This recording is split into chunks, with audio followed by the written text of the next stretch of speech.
उत्तर दक्षिण पूरब पश्चिम तू फिरदा दाणे दाणे नु। ये सर्व कला सतगुरु साहेब की हरि आए हरि आने दो। बोलो सतगुरुदेव की जय।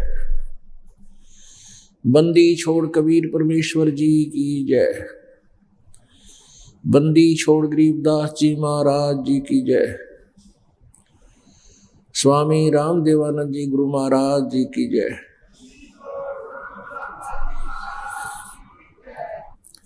सर्व संतों की जय, सर्व भक्तों की जय, धर्मी पुरुषों की जय, श्री काशी धाम की जय, श्री छुड़ानी धाम की जय, श्री करोथा धाम की जय, श्री बरवाला धाम की जय। सत साहिब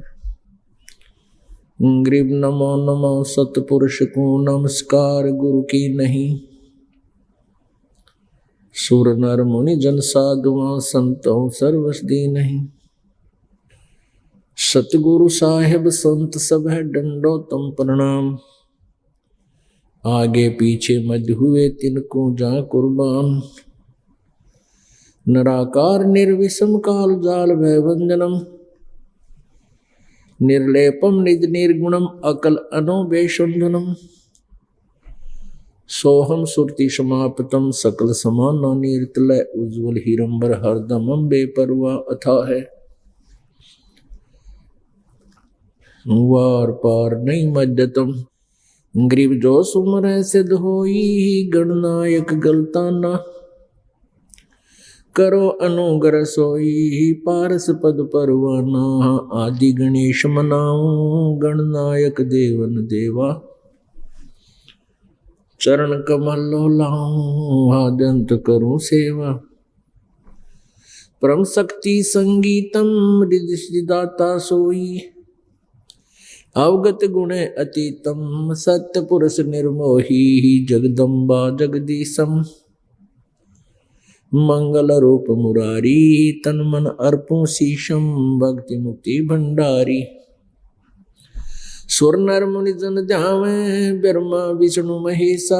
शेष शेष मुख गावे पूजै आदि गणेशा। इंद्र कुबेर सरीखा वरुण धर्म राजावे। समर्थ जीवन जी का मन इच्छा फल पावे।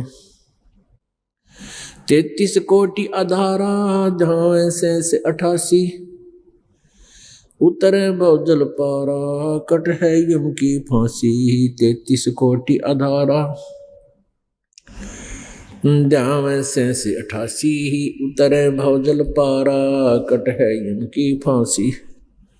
कर जोरूं विनती करूं धरूं चरण पर शीश।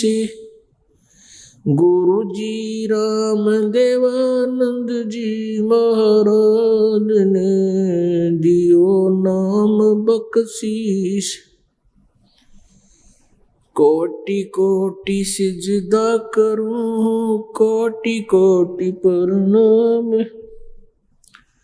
चरण कमल में राखियो मैं बंदी जाम गुलाम। कुत्ता हो गुरुदेव का रामपाल दास का नाम। गले प्रेम की जेवड़ी जाके चोभा जाऊं मैं। तो करो तो बावड़ू दूर दूर करो तो जाऊं। जो राखो तो ही रहूं जो देवो सोखो। जय इब के सतगुरु मिले सब दुख आँखों रोए। चरणों पर शीश धरूं कहूं जो कहनी हो। कबीर साईं मिलेंगे पूछेंगे कुशलात। आदि अंत की सब कहूँ अपने दिल की बात। गुरु जी तुम ना भूलियो चाहे लाख लोग मिल जाही, हमसे तुमको बहुत है तुमसे हमको नहीं। कबीर तुम्हारे विसारे क्या बने, मैं किसकी शरण में जाऊं। शिव ब्रंच मुनि नारदा तिनके हृदय न सुनो। अवगुण किए तो बहुत किए करत न मनिहार, बावे बंदा बख्श दियो बावे गर्दन उतार। अब गुण मेरे बाप जी बख्शो गरीब नवाज, जो मैं पूत कपूत हूँ बहुर पिता को लाज। मैं अपराधी जन्म का नक्सिक बरे विकार, तुम दाता दुख भंजना मेरी करो संभार।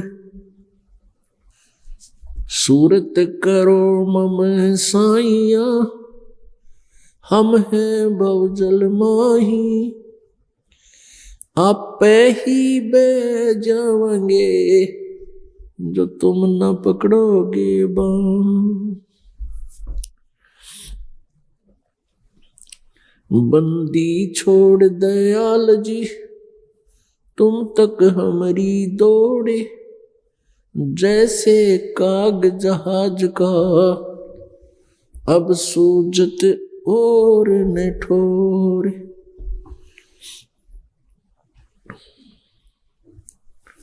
परम पिता परमात्मा पूर्ण ब्रह्म सारी सृष्टि के रचनहार, कुल के स्वामी कुल के मालिक कबीर देव कबीर परमेश्वर हैं। हम सभी प्राणी उसी परमात्मा की संतान हैं, उन्हीं की आत्मा है। हम सभी सतलोक में रहा करते थे, सचखंड में रहते थे। वहां पर ऐसी ही सृष्टि है जैसी यहां पर है, लेकिन सतलोक की पृथ्वी पर वहां मृत्यु नहीं, 5 तत्वों से बना हुआ शरीर नहीं, 5 तत्वों से बने हुए ये अन्य किसी पदार्थ नहीं। वहां एक तत्व से बना हुआ शरीर है, एक ही तत्व से बने हुए सभी वहां के अमृत आहार हैं। वहां जन्म नहीं होता, मृत्यु नहीं होती, वहां वृद्ध अवस्था नहीं आती, ना कोई रोग, उस एक तत्व के शरीर में कोई रोग भी नहीं लगता।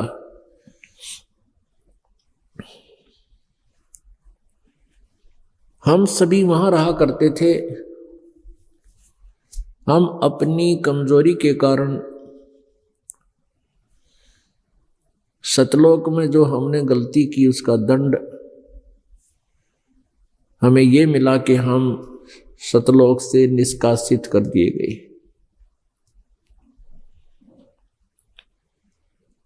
और अब हम अपने निज लोक में जाना चाहते हैं, क्योंकि हमें पता लग गया कि हम यहां एक कैद में बंद हैं। और यहां की जो कैद है, यहां की जेल है, ये 21 ब्रह्मांड इसके ब्लॉक हैं, 21 ब्रह्मांड की बनी हुई ये जेल है। हम एक जेल में, एक ब्रह्मांड में बंद हैं,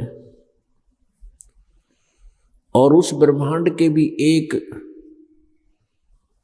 टुकड़े पृथ्वी के ऊपर हम यहां कष्ट पे कष्ट उठा रहे हैं। जन्म, मृत्यु, वृद्धावस्था, रोग, मानसिक तनाव,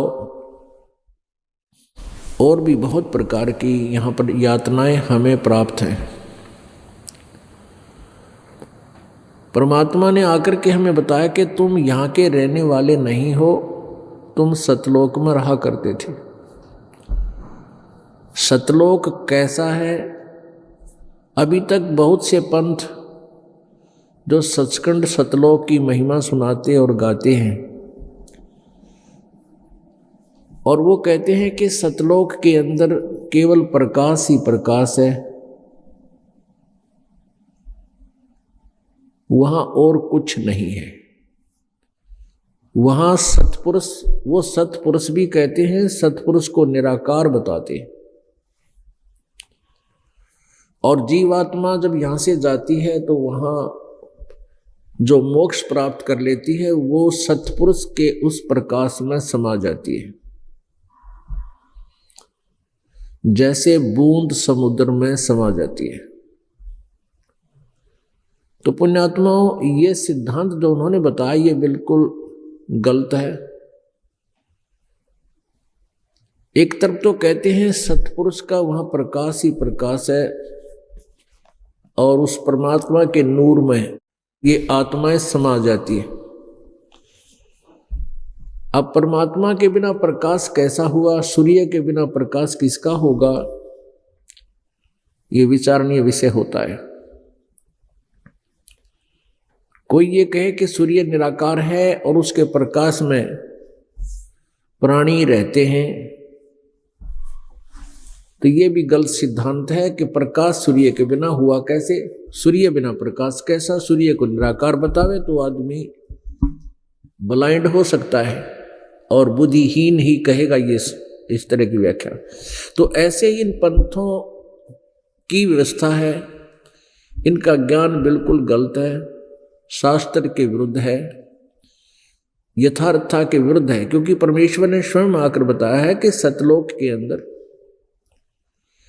पूरी सृष्टि है।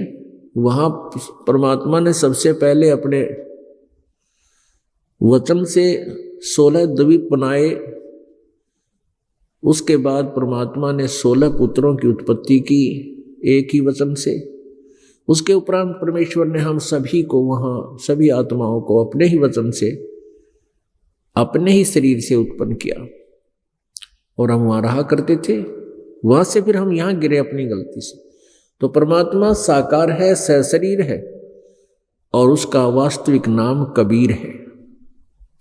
वो कबीर परमात्मा सतलोक से चलकर यहां आए, अपने यथार्थ ज्ञान को बताया, अपनी यथास्थिति से परिचित कराया और एक अमृत ज्ञान कबीर वाणी, सच्चिदानंद घन ब्रह्म की वाणी हमें लिपिबद्ध करवा के देंगे। उस परमेश्वर ने हमें आकर के यहां समझाने की चेष्टा की कि तुम जिस लोक में रह रहे हो ये लोक आपका नहीं है, ये आपका ठिकाना नहीं है। आप सतलोक में रहा करते थे और वहां से यहां आकर के तुम कितना कष्ट उठा रहे हो। कोई पशु बना है, कोई पक्षी बना है। मनुष्य जीवन में भी आप बिल्कुल सुखी नहीं हो। परमेश्वर कबीर जी ने अपनी अमृत वाणी में हमें समझाने की चेष्टा की है। मन तू चल रे सुख के सागर, जहां शब्द सिंधु रत्नागर। मन तू चल रे सुख के सागर, जहां शब्द सिंधु रत्नागर। अब सुख के सागर को डिफाइन करते हैं। सतलोक को सुख सागर कहा है। सतलोक का अर्थ होता अविनाशी स्थान, अविनाशी धाम। इसको शाश्वतम स्थानम गीता जी अध्याय नंबर 18 के श्लोक नंबर 62 में कहा है।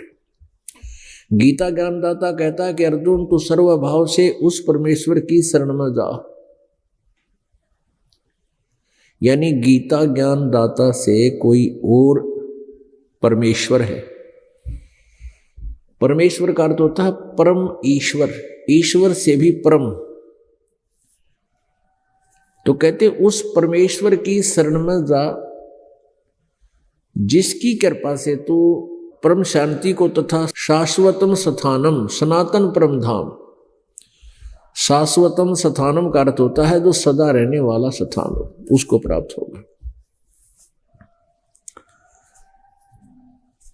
अब पुण्यात्माओं, हम गीता जी को पढ़ा करते थे, प्रतिदिन उसका स्वाध्याय भी किया करते थे,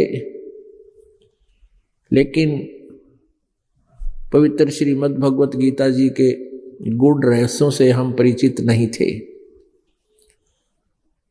परमेश्वर कबीर जी के ज्ञान से उस अज्ञान का मोतियाबिंद हट गया, ऑपरेशन हो गया, और अब हम परमेश्वर की रोशनी से, परमेश्वर के ज्ञान की रोशनी से हम इन सदग्रंथों के गूढ़ रहस्यों को ढूंढने में सफल हुए। गीता ज्ञान दाता ये ब्रह्म है, ये काल है। इसने श्री कृष्ण जी के शरीर में प्रवेश करके प्रेत की तरह ये ज्ञान बोला, और परमेश्वर कबीर जी ने इस ज्ञान का पहले ही जो है ना अनुवाद सही किया हुआ था, पहले ही बता रखा था, लेकिन हम समझ नहीं सके क्योंकि हमारे पूर्वज जो थे वो अशिक्षित थे, अक्षर ज्ञान नहीं था, और जो संस्कृत भाषा जानने वाले थे वो एक ही वर्ग था, और अन्य को संस्कृत पढ़ने का अधिकार नहीं था। जिस कारण से परमेश्वर ने जो ज्ञान कहा था 600 वर्ष पूर्व, उसको उन अज्ञानी ऋषि, महर्षि और गुरुओं ने हम तक नहीं आने दिया। हमें ये कहकर के मिसगाइड किया, भ्रमित किया कि कबीर अशिक्षित है, कबीर जी को संस्कृत भाषा नहीं आती है, पवित्र वेद और पवित्र गीता, पवित्र 18 पुराण, ये सभी संस्कृत भाषा में लिपिबद्ध हैं, इसलिए कबीर जी सदग्रंथों को नहीं जानते, और हम जो कह रहे हैं वो नकली गुरु ब्राह्मण कहा करते कि हम जो बता रहे हैं ये सत्य है। तो उस समय तो उनका दाव लग गया, और वो पूरे विश्व को, यानी पूरे मानव समाज को, हिंदू समाज को इन नकली गुरुओं ने भ्रमित कर दिया। आज परमात्मा के द्वारा दिया गया वही ज्ञान सभी सदग्रंथों से मेल खाता है, और पवित्र वेद, पवित्र गीता जी, पवित्र पुराण परमात्मा के द्वारा बताए गए उस 600 वर्ष पूर्व ज्ञान के समर्थक हैं। अब इनसे हमें क्या लाभ होगा कि हम परमात्मा को पहचान सकेंगे, हम उस परमात्मा के पाने की विधि का भी निरीक्षण कर सकेंगे, और अब हम शिक्षित हैं, सदग्रंथ अनुवादित हैं। अनुवाद भले ही उन्होंने किया है जो संस्कृत भाषा के जानने वाले हैं, फिर भी गूढ़ रहस्य ऊपर आए हैं।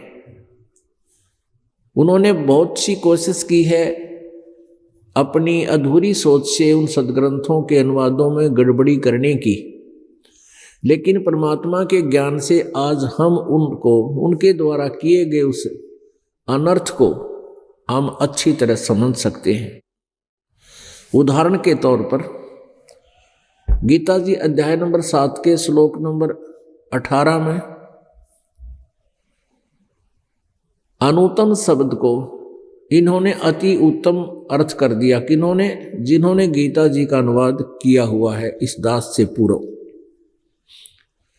उनकी बुद्धि यहाँ तक अड़ी रही कि ये परमात्मा अपने से और किसके विषय में कह सकता है, और अपनी साधना को अनुत्तम नहीं बता सकते, इसलिए अनुत्तम का अर्थ उन्होंने अति उत्तम कर दिया, जहां से पूरी गीता का भाव ही बदल गया।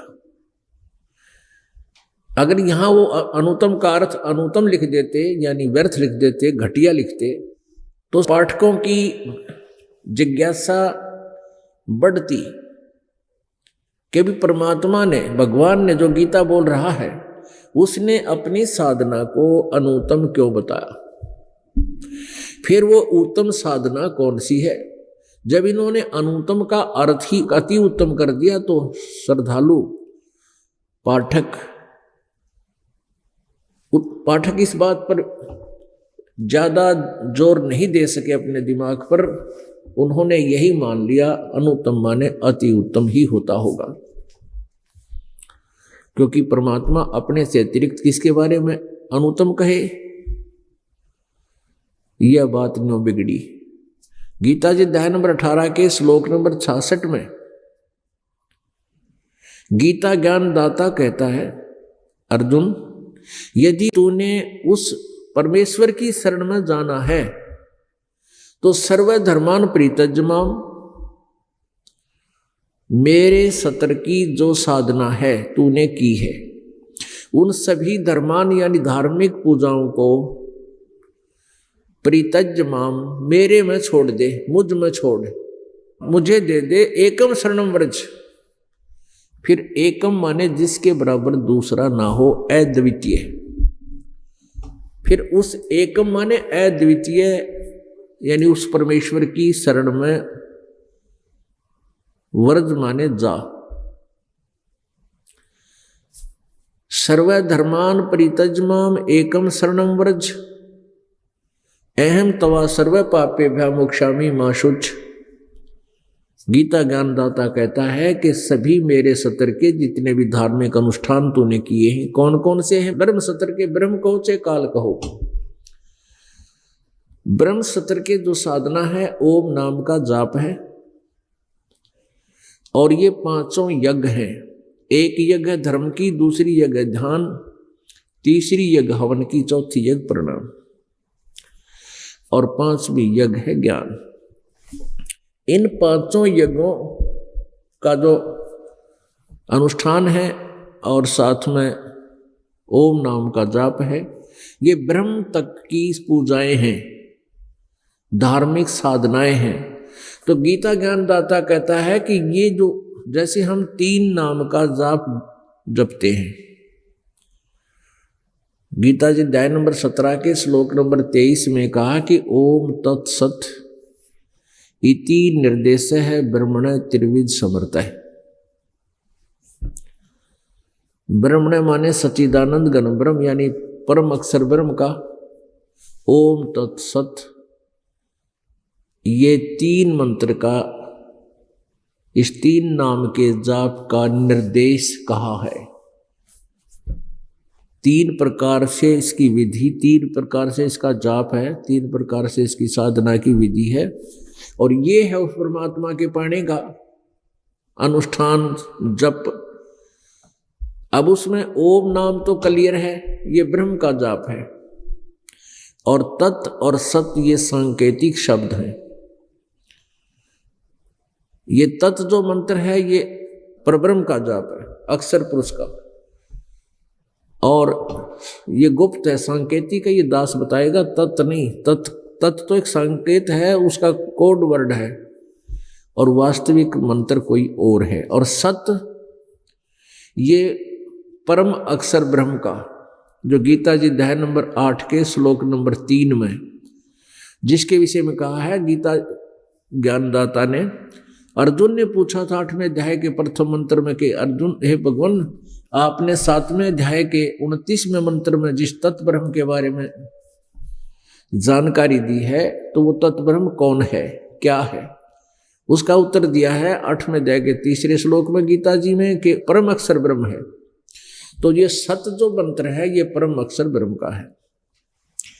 तो यहाँ गीता ज्ञानदाता 18वें अध्याय के 66वें श्लोक में कहता है कि तूने उसकी शरण में जाना है तो ओम नाम का जो जाप और 5 यज्ञ ये मुझ में छोड़ दे। सर्वधर्मान परित्यज्यमाम, मेरे सतर की जितनी भी धार्मिक पूजाएं हैं वो मुझ में छोड़। एकम शरणम व्रज, एकम माने जिसके बराबर दूसरा ना हो, अद्वितीय सर्वशक्तिमान, उस एकम उस सर्वशक्तिमान परमात्मा की शरण में व्रज माने जा। और इन सभी अनुवादकर्ताओं ने गीता जी का जो अनुवाद इन्होंने किया इस दास से पहले उन्होंने सबने व्रज माने आजा कर दिया, आना, जबकि व्रज का अर्थ जाना होता है। तो ऐसे उन अज्ञानियों ने भले ही सदग्रंथों के अनुवादों में कुछ अनर्थ किए हैं, लेकिन हम परमेश्वर के इस तत्व ज्ञान की रोशनी से हम उनके द्वारा किए गए अनुवादों के अनर्थों को भी अब ठीक शुद्ध करके हम इन पवित्र सदग्रंथों को अच्छी प्रकार समझ सकते हैं।